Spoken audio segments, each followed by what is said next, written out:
From coast to coast and around the world, it's time to praise the Lord. You're a part of the world's largest prayer and praise gathering.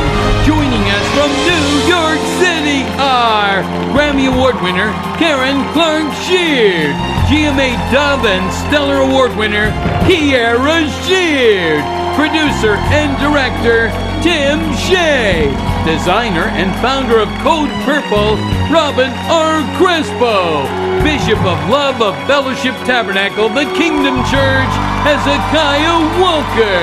Ready to take your calls, prayer partners from around America.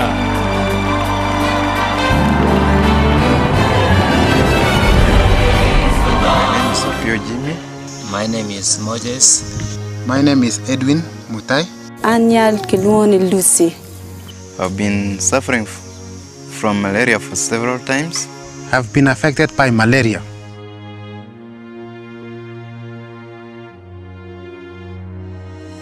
My family has been suffering of malaria through the bite of a mosquito.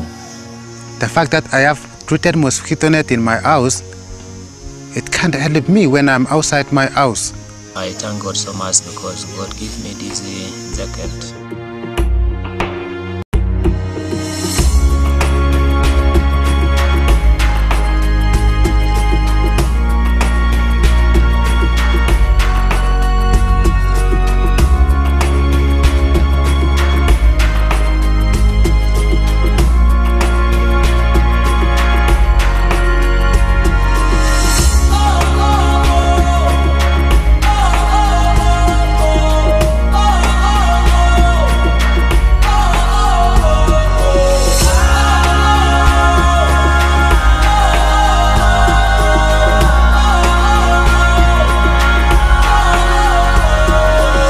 But nowadays, I hope as I have this mosquito hoodie, I will be safe because it will protect me from mosquitoes. Thank you very much. With hoodie, I'll be well protected. Thank you. So I think this one is going to protect us and we are going to use it well. Thank you so much. I am happy. Kilban ini andang ka beroko kanyo be nga net be no pe kira dang be dong ikil ma no be pichang dang anda ro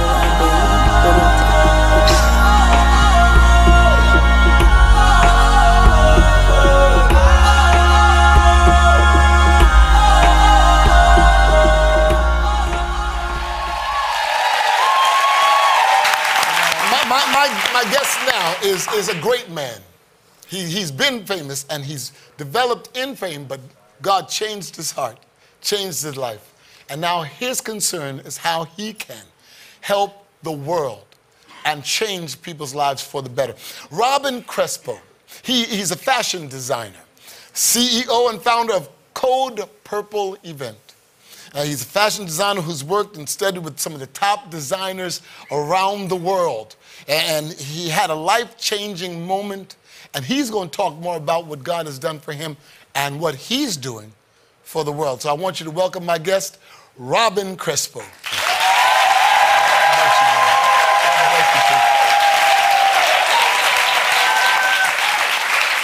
Just take a minute. Give about 2 billion people that are watching right now. Give us a glimpse into your rise and how God really brought you from where you were to where you are now. Who were you? What did you do? What do you do?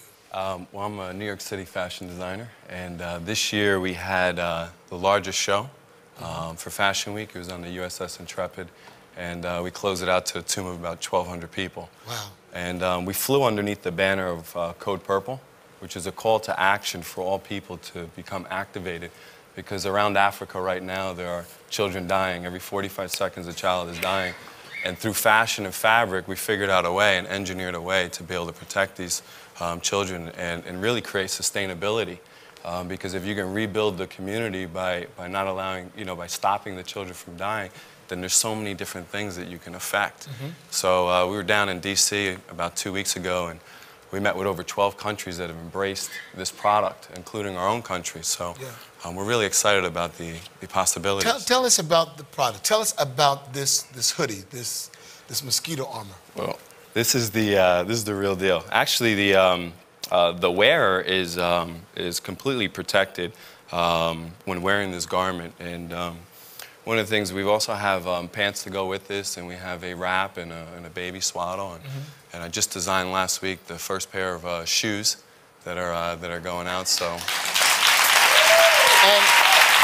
I don't think the American audience really understands the real plight and the real epidemic of malaria that's going around and how, in Africa, and how it decimates.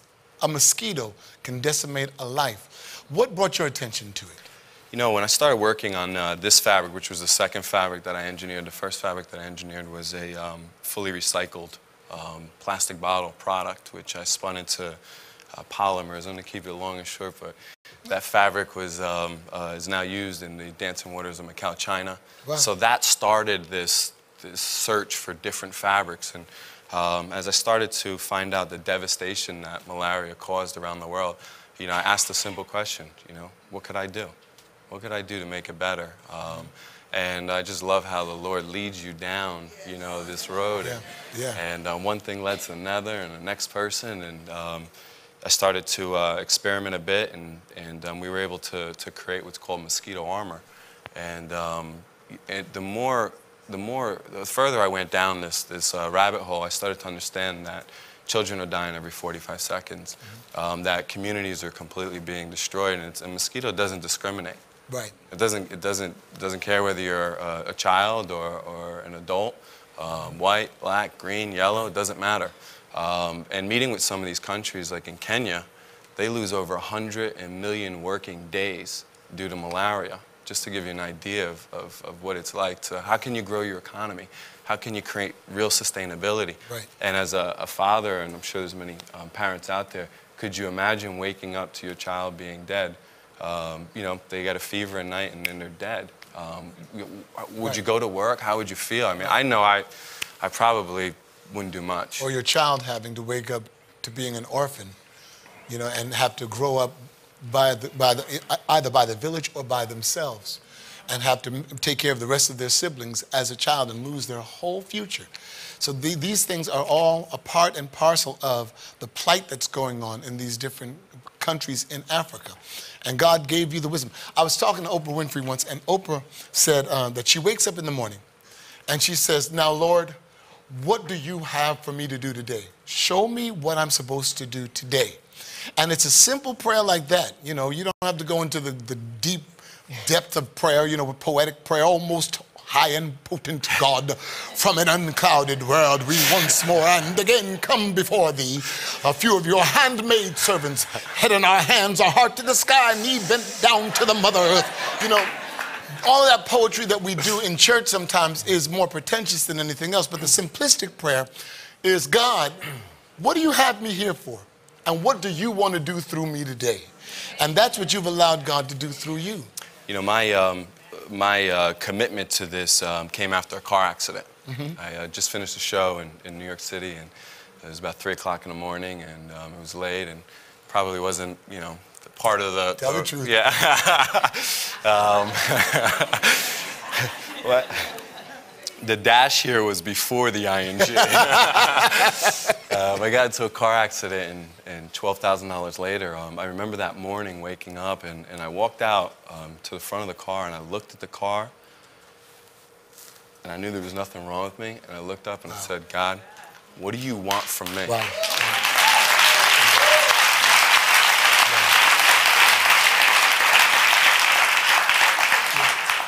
And you know how people say God speaks to them or they hear a voice, and you know, it wasn't something that I heard in my ears, but it was something that I heard in the core of who I was, the inner being, every fiber. It was so loud, but it wasn't here that I actually looked around thinking that maybe I bumped my head too hard. But what I heard was, I want you to design for me. And I literally looked around, I said, I must have hit my head. I'm going back to bed because that's impossible. How can I design for the greatest designer? The one who dresses the flowers. Wow. How can I? How can I dress? And it wasn't easy making that transfer over. It wasn't easy. It was very difficult. You know, following and allowing God to order my steps. But He led me to this fabric through this journey, and now my heart. One of my prayers are, just give me your heart. Yeah. And that's leading us to a documentary called 5 on Monday, where I go into 5 countries. It's a 70-day shoot cycle, and I sit next to 5 children in 5 different countries that have contracted malaria. On Monday, statistically, 3 of them won't make it to Sunday. And the whole cry is to give children more Mondays, because you and I want our children to have more Mondays. Wow. That's a documentary? Yeah, it's a documentary. It's really tough because when again, you know, I heard this call in the deepest of my spirit, you know, and I felt God, you know, leading me to film this. I really said, wow, you're gonna ask me to do this. I'm never gonna be the same person. I'm a happy person. You know, I really, you know, everything's peachy, and you know, and my world is good, and I really felt God say to me that I'm taking to a better place. So by giving yourself up for others, there's true love and freedom in that. Absolutely. So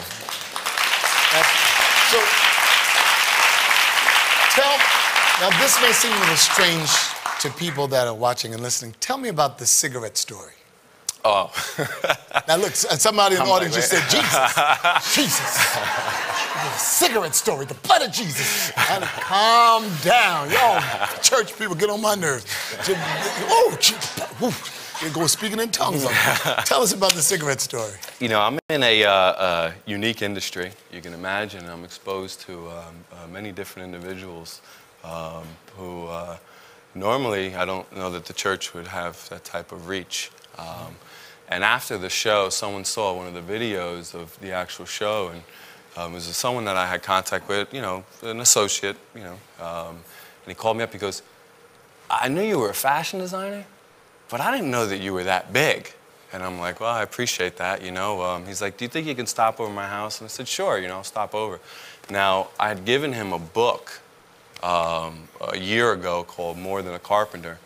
And when I gave him this book, I'm like, oh, why are you having me give this guy this book? He's never going to read it. And I walked into the house, and there was the book, and it looked like somebody had soaked it in water. You know, it just looked like somebody had just eaten the book. And he goes on to tell me the story about, he's going through a very tough divorce. And he had the police show up, and they admitted him into some type of insane asylum for a few days. And he said he woke up, and the only thing that he wanted was a change of clothes and this book, More Than a Carpenter. And he read the book, and so I asked him, and I said, so what'd you find out? He goes, it's undeniable that this Jesus is real. It's undeniable. So I said, so what do you want to do about it? Now here's the kicker. He was smoking a cigarette. So I'm like, you know, I'm sitting in the chair, and I'm looking at the cigarette. I'm looking at him. I'm like, I said, all right, God, well, what does this mean? What does this mean? He said, come as you are. Yeah. So I led him through the Lord's Prayer. Afterwards, I was like, well, this is way too much, this ministry you got me in. But, yeah.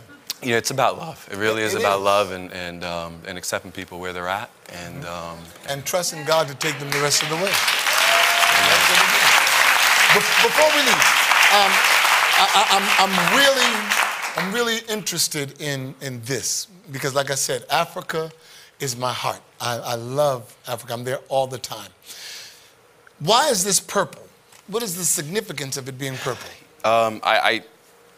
The purple came to me. As we were working on the fabrics, this hue of purple kept coming back.